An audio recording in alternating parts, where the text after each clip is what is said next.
अस्सलाम वालेकुम and welcome to my YouTube channel. Friends, कैसे हैं आप सब। फ्रेंड्स, आज मैं आपके साथ मलाई से घी निकालने का मेथड शेयर करूंगी कि किस तरह हम मलाई से देसी घी हासिल कर सकते हैं और वो कौन सा मेथड है जिससे हम प्योर देसी घी हासिल कर सकते हैं। आए तो स्टार्ट करते हैं। देखें फ्रेंड्स, मलाई को मैंने फ्रीज़र में से निकाल लिया था और अब ये रूम टेम्परेचर पे आ गई है। अब हम इसे एक पतीली में डाल देंगे जिसमें हमने इसे पकाना है, उसमें ट्रांसफ़र कर देंगे और इसके साथ ही हम फ्लेम ऑन कर देंगे ताकि ये इजीली मेल्ट हो जाए। जैसे ही ये मेल्ट होगी तो मैं आपसे फिर मिलती हूँ। देखिए फ्रेंड्स, जैसा कि आप देख रहे हैं मलाई के अंदर बॉयल आ गया है। अब हम इसको अच्छी तरह से मिक्स कर लेंगे।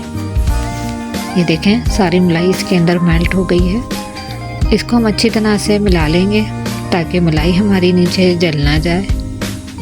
मलाई जमे नहीं, इसके लिए हम इसके अंदर ऐड करेंगे 1 टेबलस्पून आटा, जिससे हम रोटी बनाते हैं। ये सिंपल घर का जो आटा है वो हम इसमें यूज़ कर रहे हैं। 1 टेबलस्पून मैंने इसमें डाल दिया है।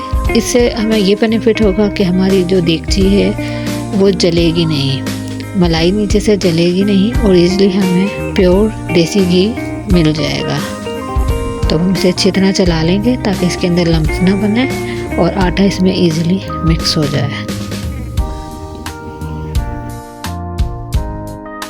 देखिए फ्रेंड्स, अब आपको घी ऊपर नज़र आ रहा होगा। इसी तरह मलाई को हमने स्लो आंच पे पकाना है और इसे थोड़ी थोड़ी देर में चलाते रहना है।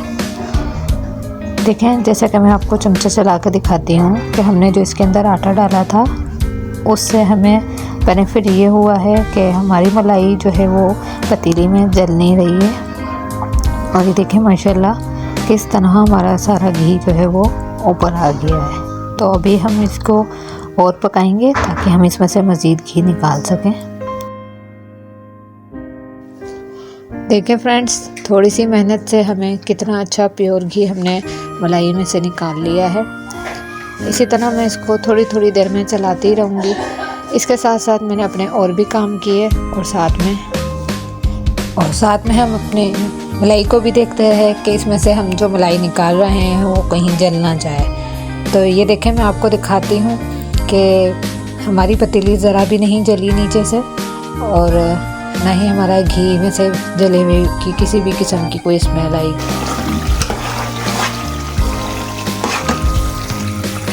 तकरीबन हमारा घी रेडी हो गया है, लेकिन मैं इसको और ब्राउन करूँगी ताकि ये पूरी तरह से ब्राउन हो जाएगा तो फिर सारा घी हम इजीली निकाल लेंगे। और आप ये देखें कि नीचे लगा भी नहीं है। मैंने इसको जलाया नहीं है, ये डार्क ब्राउन हो गया तो इस स्टेज पे मैं इसको निकाल लूँगी, को उतार दूँगी और मैं इसे थोड़ी देर इसी तरह छोड़ दूँगी ताकि ये नीचे इस तरह से बैठ जाए और सारा ऑयल घी जो है वो ऊपर आ जाए। जो हमने आटा इसके अंदर डाला था उससे पतीली हमारी जली नहीं है। मैं दिखा देती हूँ निकाल के।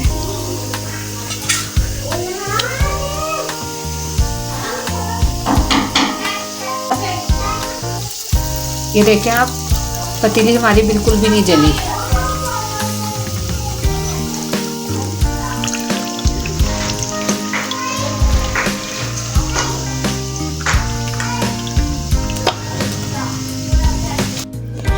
देखें फ्रेंड्स, बिना पतीली जलाए, बिना मलाई को ज़ाया किए हमने घर में कितना अच्छा साफ़ घी हासिल कर लिया है। कितनी खुशी होती है जब हम अपने हाथों से कोई काम घर में करते हैं और उसका हमें इतना अच्छा रिज़ल्ट मिलता है। यकीनन जब आप इसको फॉलो करेंगे और आप घर में इस तरह देसी घी निकालेंगे और आपको इतना अच्छा रिज़ल्ट मिलेगा तो आपको कितनी खुशी होगी। ज़रूर ट्राई कीजिएगा। अपना बहुत ज़्यादा ख्याल रखिएगा। नेक्स्ट वीडियो के लिए इजाज़त दीजिए। अल्लाह हाफिज़।